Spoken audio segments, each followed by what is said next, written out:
Becomingwwo in our podcast, where we interview young, extraordinary people, youth entrepreneurs, and talk about relatable topics for the youth. I'm your host, Wawa. And I'm your host, Ona. And today we're joined by Dr. Moyo. The founder of Fresh Vision.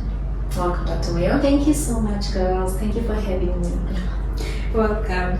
So for the young people viewing, and they might not know what an optometrist is, can you please explain what is an optometrist? So, an optometrist in simple terms is an eye doctor. Mm-hmm. The optometrist helps you with your vision when you can't see clearly, and we use glasses and contact lenses to do that.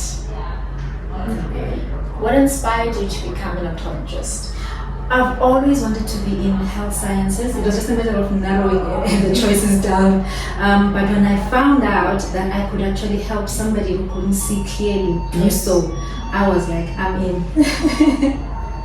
So, can you explain the difference between an optometrist and an ophthalmologist? Okay, so the biggest difference is that an ophthalmologist does surgery, so they do operations, and an optometrist doesn't. Thank you.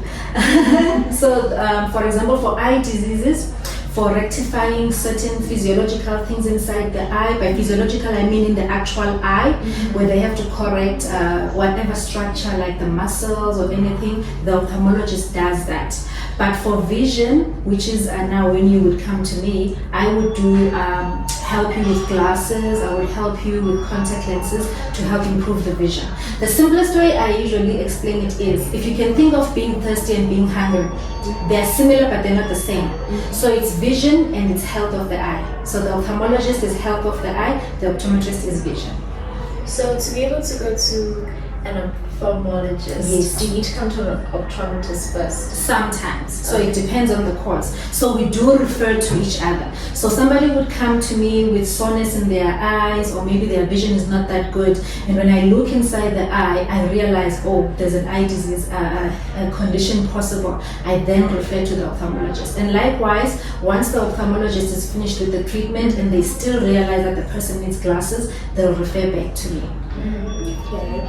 So, what are some things in our day-to-day life that can affect our eyesight or anything in our eye? Almost everything. The biggest one I would say maybe would be computer fatigue, because we're always on our devices. So many people will experience tiredness of their eyes even though they don't necessarily have a vision problem and they can actually see. So devices, being on your devices for a long period of time without taking breaks. Environments, for example, dusty environments, maybe in school, they're playing sports and things like that, that can affect the health of the eye as well. But in terms of vision as well, not taking enough breaks, yes, when you're on your devices, okay? And of course, if there was any issue there with vision to begin with, if you're sitting too far maybe from the board at school, obviously you won't be able to see nicely and all of that. So it's a combination of a lot of things. So would you say that blue light glasses work? Okay, so let me explain. First of all, it must be blue light glasses prescribed to you by your optometrist, okay? Can't just be any. But having said that, yes, the blue light glasses you're referring to is actually an anti-glare coating which protects your eyes from blue light coming from your device. It does work, so it relieves strain. But remember, you always have to have it properly prescribed first. Okay. So there are lots of stereotypes, right? That when a child gets glasses at a young age, their eyes are automatically ruined, right? And I know my mom is also somebody that believed in those stereotypes. Yeah. That's when I tell my mom something on my eyes, she's like, no. And it's because she thinks optometrist is all about glasses. So what do you have to say to parents like that? Can I tell you, and I'm going to be honest, I used to think that too. Yes, let me be honest. But what I found was, the reason parents think that the eyes get worse because of glasses is because probably the child will say, oh, but now without my glasses, it's even worse than it was before. The actual truth is that it's not. So think of it this way. you going around all your life seeing the way you do, right? You don't have anything you're comparing it to. And then you go to an optometrist and you get your eyes tested, and then you need glasses. The minute they put glasses on you now, everything is clearer, isn't it? But when you take off those glasses, what happens? It goes back to being blurry. That's how you've always seen anyway. It's just that now you have something to compare it to. Does it make sense? So now all of a sudden when you put your glasses on, oh, everything is in focus. When you take your glasses off, you're just going back to what you used to see before. And hence you would think that your glasses now make your eyes worse. No, your eyes were like that all along. Just that you didn't have anything to compare with. What would you say is the right age to start wearing glasses? There is no age. That's another myth that we have to kind of burst. Hey, there is no age, because some eye conditions are genetic.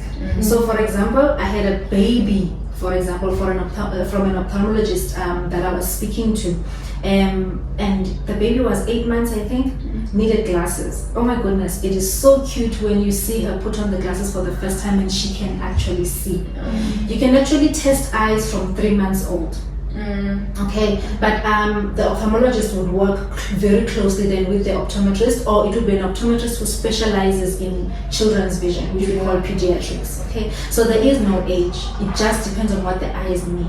So those children that do need glasses, is it usually genetically or Sometimes. okay. It depends also on the prescription itself. But if it's a child, more often than not, it is genetic. Okay. Usually they would have gotten it from mom, dad, grandma. So, like, I have bloodshot eyes sometimes. I have styes. Basically, my eyes get very irritated, or like I get bad headaches, and it's been going on for like 2 years, 3 years now, right? So, is that an issue where you would get glasses, or is it just an issue where you just have to get your eyes tested for like some medicine? Like, which one is better, medicine or glasses in that case? So we would need to do your eye test first to determine if there's any vision problem to begin with, right? But obviously we need to solve the issue. So if it's bloodshot eyes, it's redness, what's the cause? And I would ask questions like, is it towards the end of the day, beginning of the day, what happens to you? Is there anything you notice about that? Easily sorted with eye drops depending what it is, all right? And then in terms of the headaches, also the case history, where I would ask you, is it towards the end of the day, beginning of the day? You could be needing something as simple as looking away from your screen, you know, and then that would solve the problem. But we always have to go for an eye test anyway, okay? So for eyes, would you say if you just find anything irritating, would you say immediately go to an optometrist that asks for help, or wait it out? Immediately go to the optometrist, okay? Reason being, I prefer if you go to the optometrist and find out it's nothing, than if you stay, wait it out and find out it was something. Okay, so we'd rather rule out whatever possibility. And if the optometrist needs to refer you to the ophthalmologist, they will.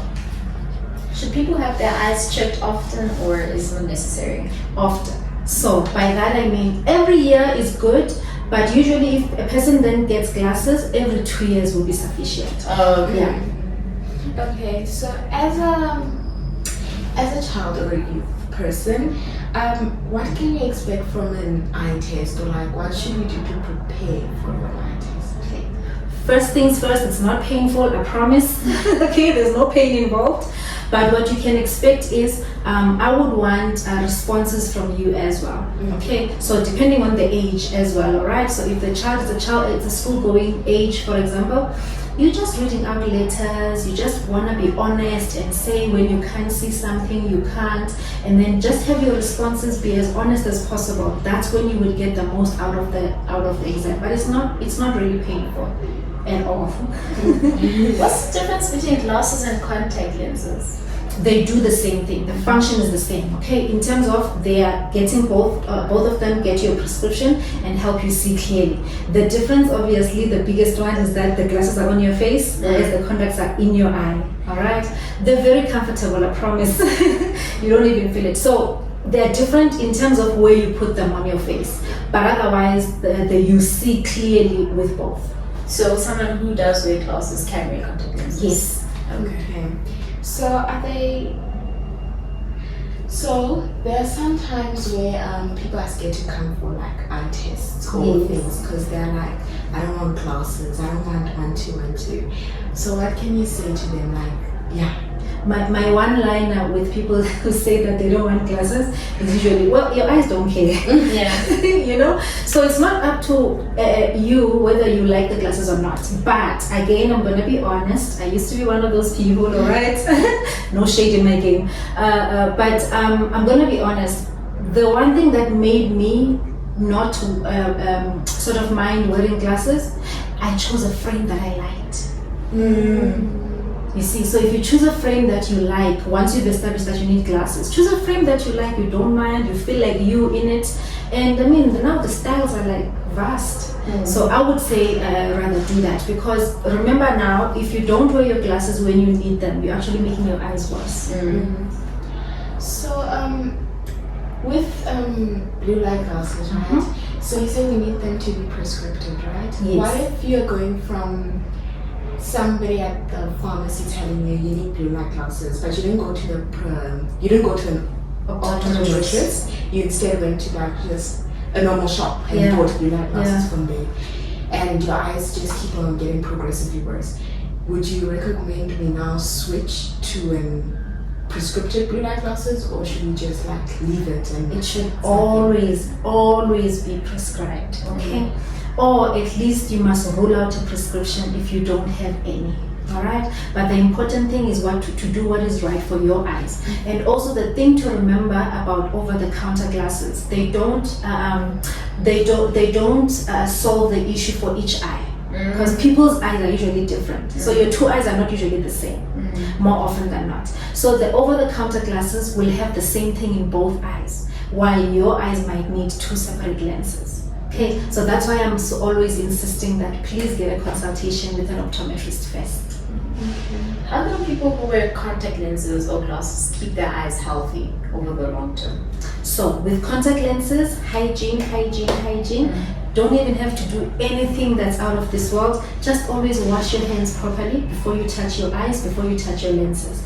Always keep your contact lenses in the prescribed container and only use the solution that's prescribed there as well to clean them, okay? No tap water or any other liquid except that, all right? So that's the one thing for contact lens wearers. For glasses, people who wear glasses, make sure your glasses are always clean as well, all right? You don't want to put them somewhere in a dusty environment where you could pick up bacteria and then put them on your face, all right? So just always make sure you would wash your face obviously to make sure your eyes and eyelids and everything is clean as well. And then just take care of your glasses. If you're not having them on your face, they must be in your case. For the youth wanting to become optometrists, what are the challenges you experienced through the string of yours becoming an optometrist? Well, I'll just be honest. Studies are strenuous, so prepare yourself, okay? It is a very technical course. It's very enjoyable if you feel like that's where you want to go. But there would be, especially in the foundations, even before you see patients. Once you see patients, that's like ice cream, cherry on top of the ice cream, so to speak. But just prepare yourself to study and to be committed. It's really not too far out of reach, okay? It's not easy. I'm not saying that it's easy, but I mean, there's nothing worth having that is not worth fighting for. That's what I think. So, right, you do own Fresh Vision, right? So, being an optometrist, do you need to have your own, business, or can you be an employee? You can. That's where I started actually, and that's where I would recommend, because remember, everybody needs experience somewhere, right? So yes, there's various choices. You can even work at a government hospital, for example. You can be in private practice, and you can be employed in government. You can have your own practice, or you can join a franchise. There's really lots of possibilities. So personally, right, I really want glasses, right? But since I've come for a consultation with you, you said that it's not really necessary. But like, what would you say to kids that like really want glasses and really think they will need glasses? What would you say to them? Like, I wonder who you're talking about. So I would say, be patient, okay? Glasses are nice and cool, yes, but if you don't need a prescription, don't get a prescription, all right? Rather try everything else out, like maybe taking regular breaks like we mentioned, or eye drops if that's what you need. And if you need anything, you get some cool sunglasses that you can then wear to protect your eyes when you're outside. You know what I mean? Yes. What made you come to the decision to become your own boss instead of working for someone else? I felt like I had the experience, and I felt like if I'm my own boss, I can then offer my patients so much more that I would be restricted by if I'm working under a boss for their company, because my vision might not necessarily be their vision in terms of how they want to run their company. So for me, that was the main thing. Okay, so do you have a website where people can find out more about the place, Fresh Visions, where they can book appointments? Yes, we do. Our website is www.freshvisionoptom.co.za. Okay. So thank you very much for joining us, Doctor, and thank you for the viewers for watching our podcast, Becoming with Wawa and Ona, with our special guest, Dr. Moyo. We will be back next week with another inspiring story. Until then, keep working on becoming your future self, and keep up with us by following us on Instagram at BecomingWwo. Don't forget to like, subscribe, and share any ideas you would like to see on the show. But as for now, it's a bye from us. Bye. Bye.